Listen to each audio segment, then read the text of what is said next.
Welcome to my series of conversations with men and women whose ideas, vision, and philosophy define our contemporary world. My guest today is regarded as one of the great contemporary economists. He's worked widely in numerous fields of economics, but is perhaps best known for his contributions to international trade.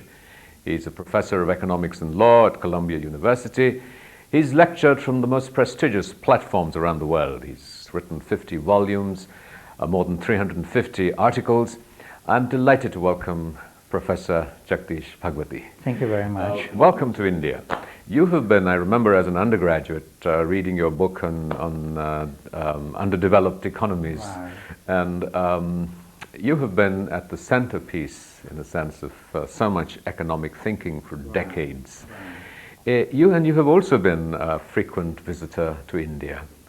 In what fundamental ways do you feel that our understanding of economics has needed to change? For example, there was a time in the 60s when you were writing, there was a great emphasis on the need for investment per se. Wow. There was a great fear that population would overwhelm us. Wow. I think both those basic principles, in a sense, have changed. Because you evolve. Like our major problem was, in fact, raising the rate of investment to be able to grow faster, and our approach was to try and create more jobs with the growth. And unfortunately, till the mid-80s, the policy framework we adopted did not produce the growth. So we therefore had very little impact on poverty. So the strategy wasn't wrong, but the policy framework was wrong. Now, nobody would say we don't know how to grow. So that's behind us. Now we have to worry about the complementary part, which is that growth will just pull people up into gainful employment. But the rate at which it does depends very much on the access of the poor to the growth process. So like if you have a tribal area which is not connected to the mainstream economy, the main economy might grow very rapidly, like it is doing today. But if the Santhals and Bhils are not connected, they're just going to be bypassed, you see. So how do we improve that? So when something like microcredit is one of the instruments by which we say we will be able to bring them into the mainstream. So now the focus is not on growth as such, because there's nothing people like me can now say which the world doesn't know, right? Because that's what some of my work was on at the beginning. Now we have to do almost a social engineering, constructing institutions and policies which will bring the poor in a faster way into the mainstream. So now you have government saying that we're trying to combine a free economy with a welfare state. Amartya Sen has been writing extensively about that too. What do you think of government handouts such as the Rural Employment Scheme? Where does that fit in for you? No, that's exactly the problem, because now, you see,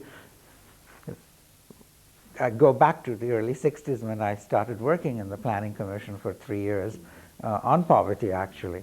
And then aside from the direct impact of pulling people out of, through creation of jobs, through rapid growth, we also had, Indians have thought of everything, actually, as you know. It's the implementation that's a problem. And we also, therefore, had Durgabai Deshmukh in the Planning Commission, who was a child widow. So that was our social expenditure side.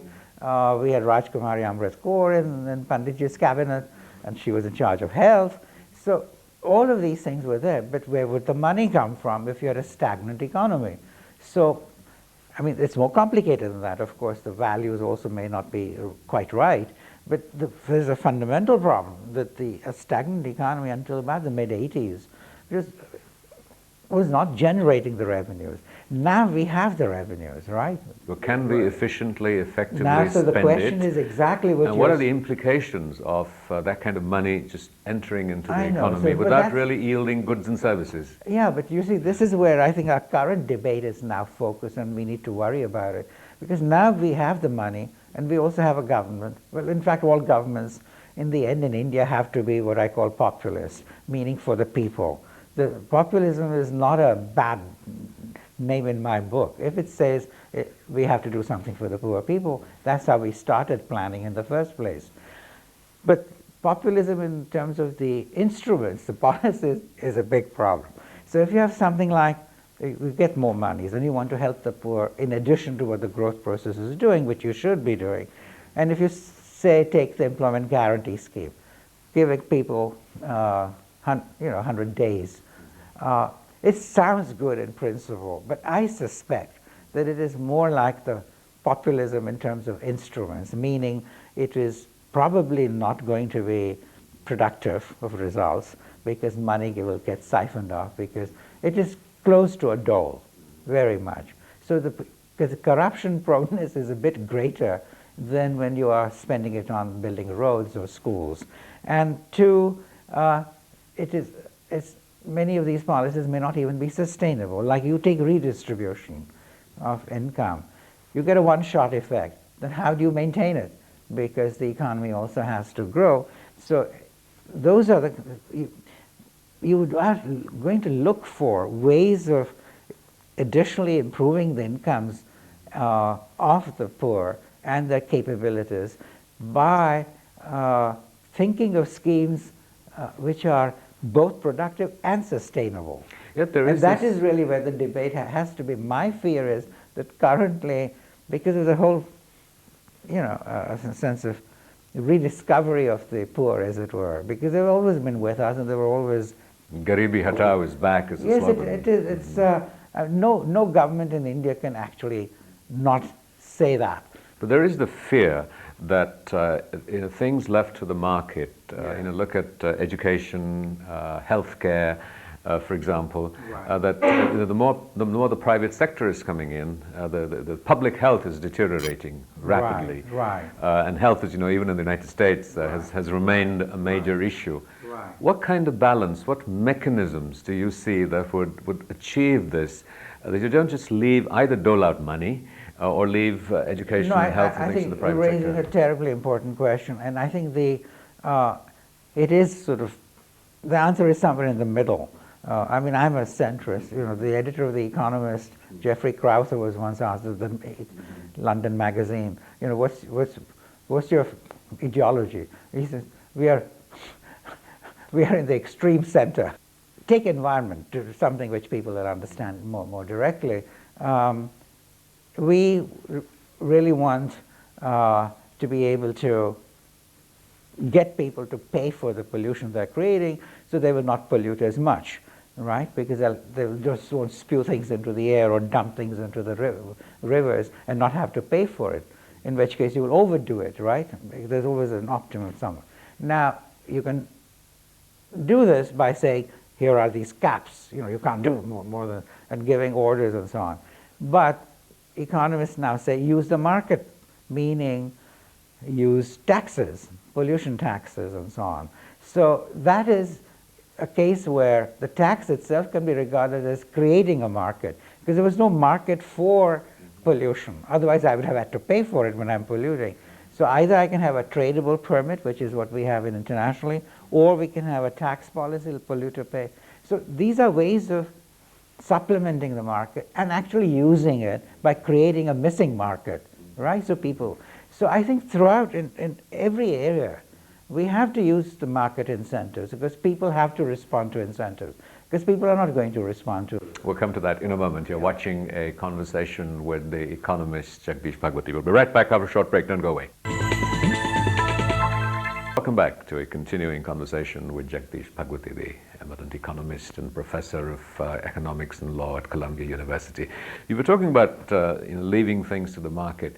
Sort of sounds naive, utopian, but is there space for a social conscience in the market on issues such as the environment? And I go back to health and education. Right. Is it to be all driven by incentives? Lucre? No.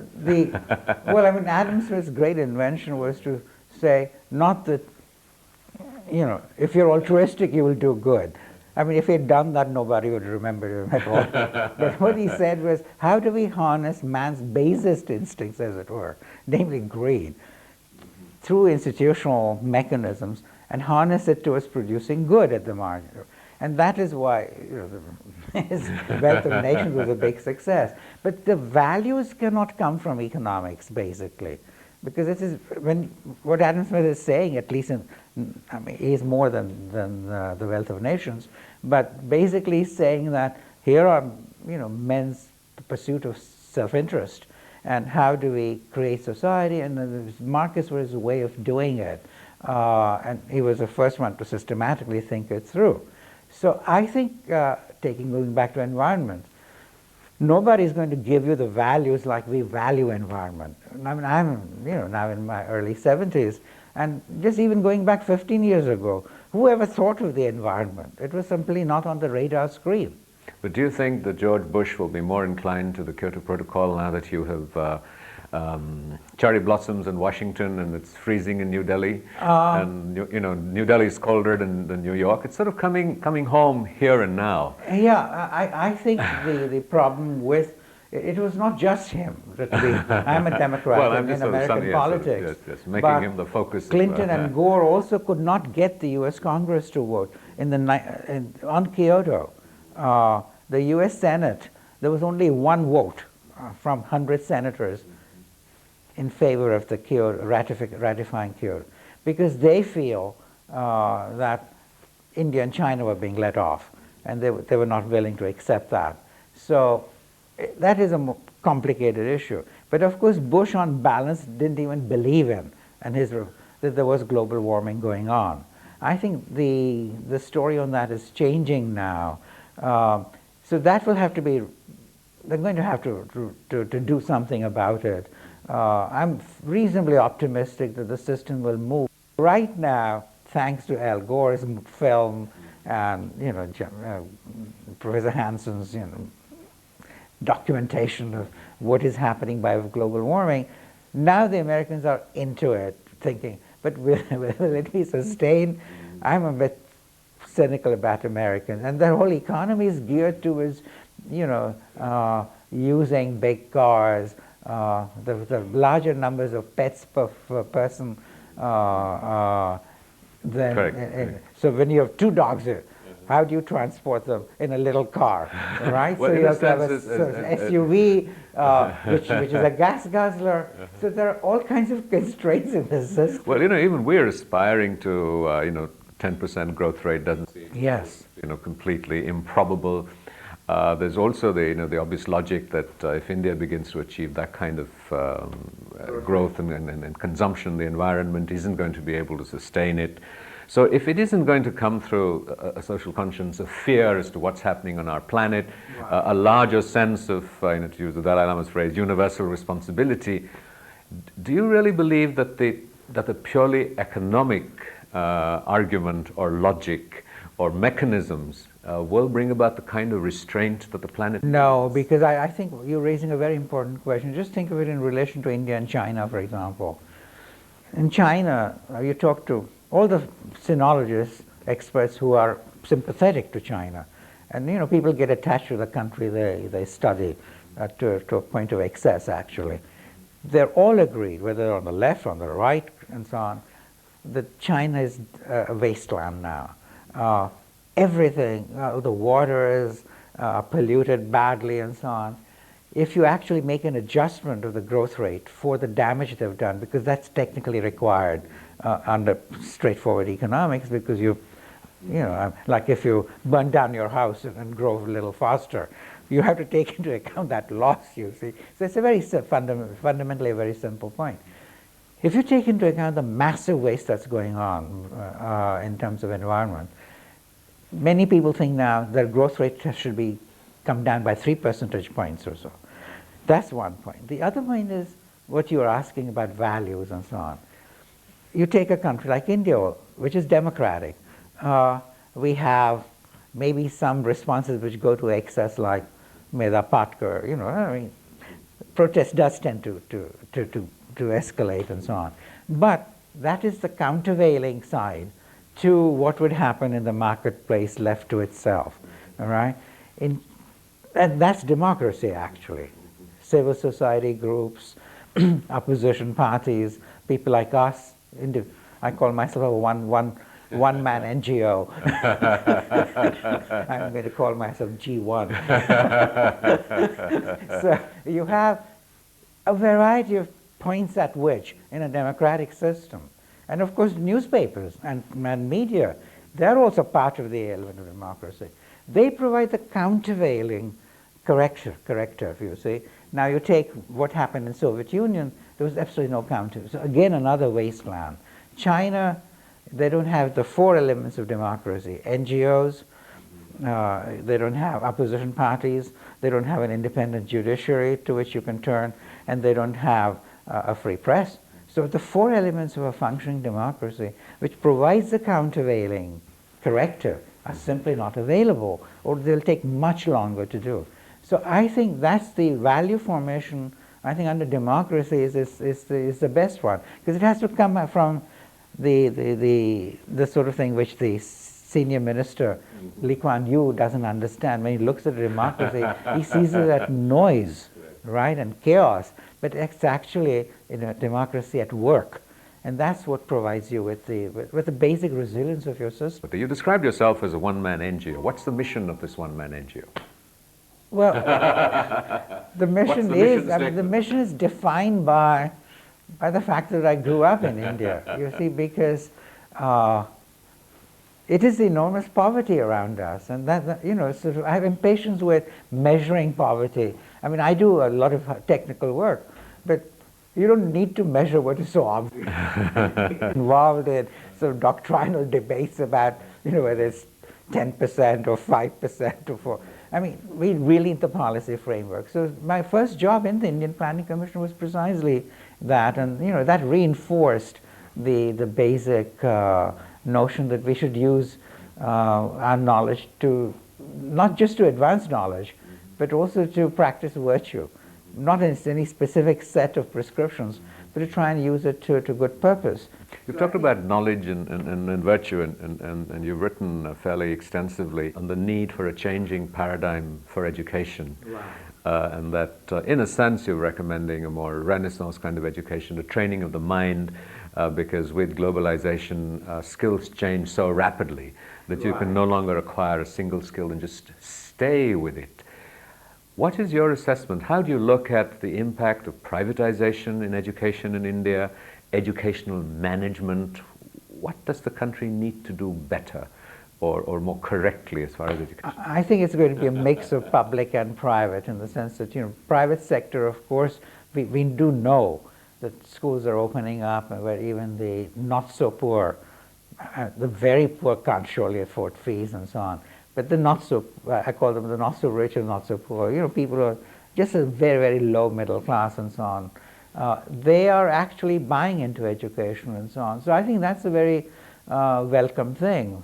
But large numbers of people still depend on public schooling. So it's the same debate in America. Do you give people vouchers, meaning really access to monies, to sign out of the public system and to go to private schools? And the debate is about that might damage the public school system and so on and so forth. But we have the same problem, which we're not going to be able to touch large numbers of the really poor people at the bottom in terms of their access to education. Beyond so that's where we need a whole lot of action on the part of the government. But beyond the sort of the financing and the economics of it, managing it, what about the nature of education? What's the kind of education that you feel? I think at the primary level, of course, it is. I mean, no matter what education, literacy really opens your mind. You begin to see things and counter things. I mean, it's when your mind is not educated. If you can't read and write, that's a bit like being blind or deaf. Now, Beethoven could transcend it, as we all know, but ordinary mortals cannot. So I think in that sense it's a fundamental improvement in your capacity to imbibe and knowledge, to be able to function in society. Now you take the Far Eastern economies, they had inherited 95% literacy in some cases because of Japanese occupation in Taiwan and in Korea and so on, because that's where The Japanese had come to education. But during surely the Meiji. education is more than of the kind that we're aspiring to for a country to move forward. It's beyond mere literacy.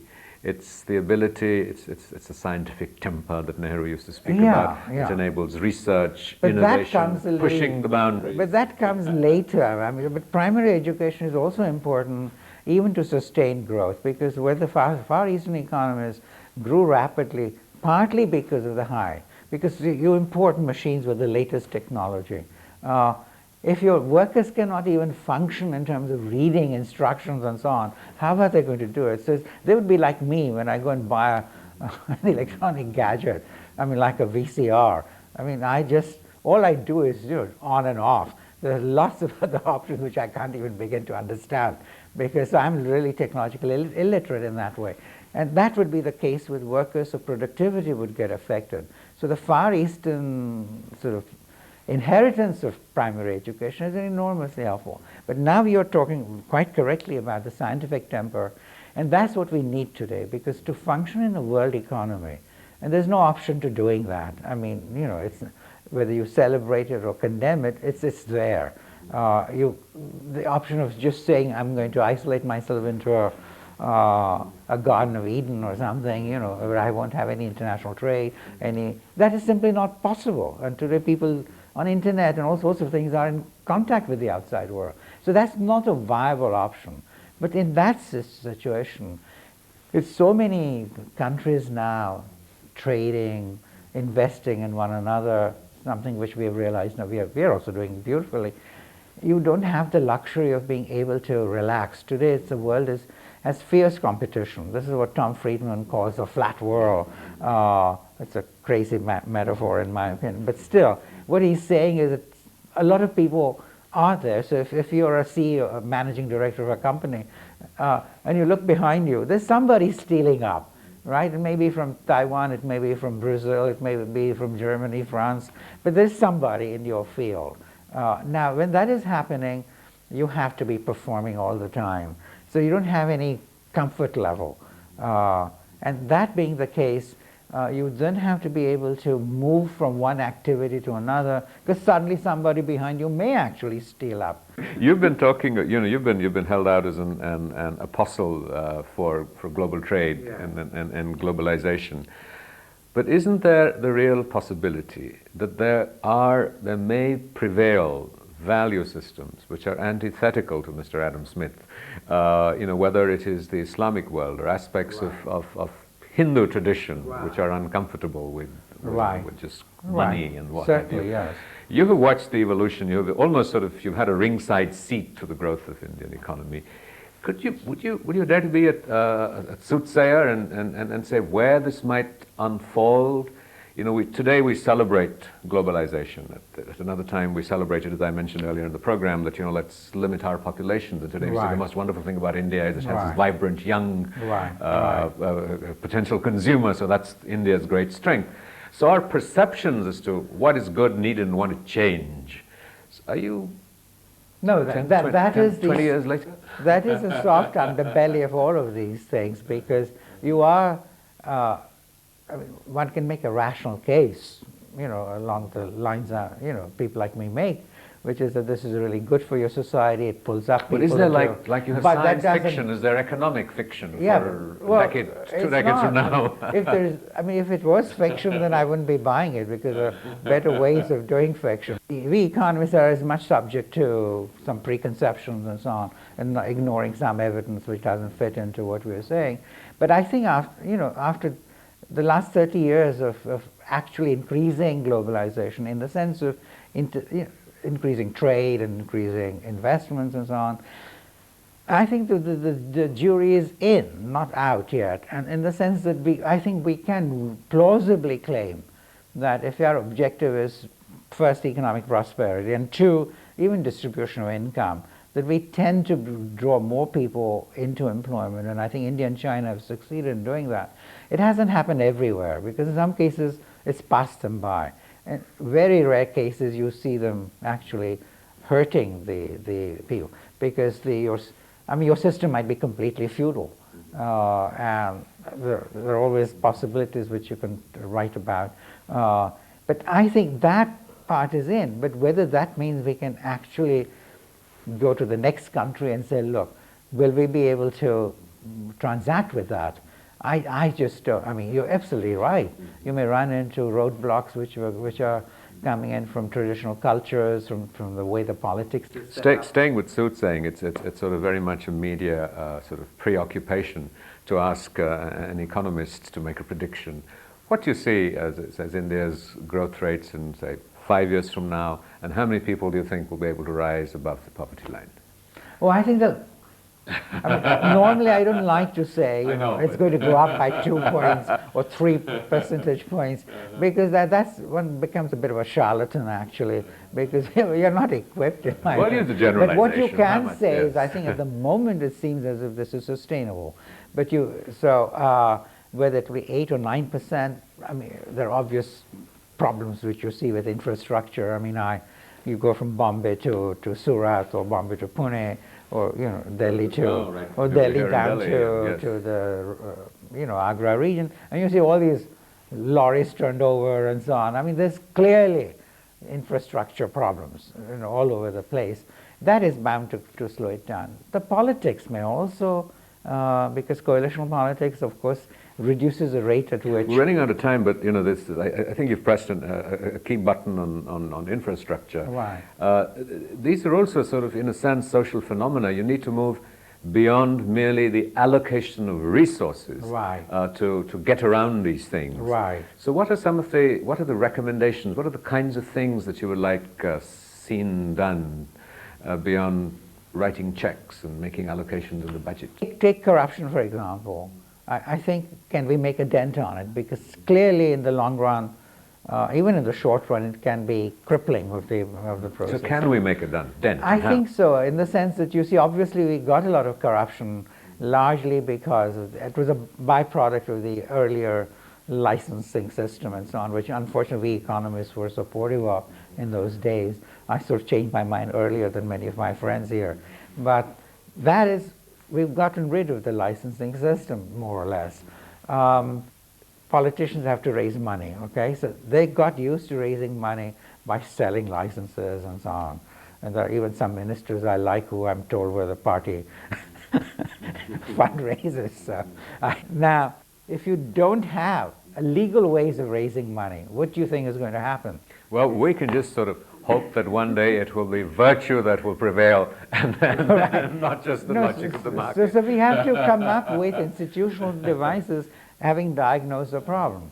Then at the bottom level, we know from that you can go to machines now. You can bypass the low-level division clerks and then press a button, get your birth certificate. But I notice this resistance to the notion of virtue prevailing. Do you have faith that yes, virtue and I don't know what, honesty, integrity, and, yes, and values so, such as that might one day drive us yet? No, because we had those.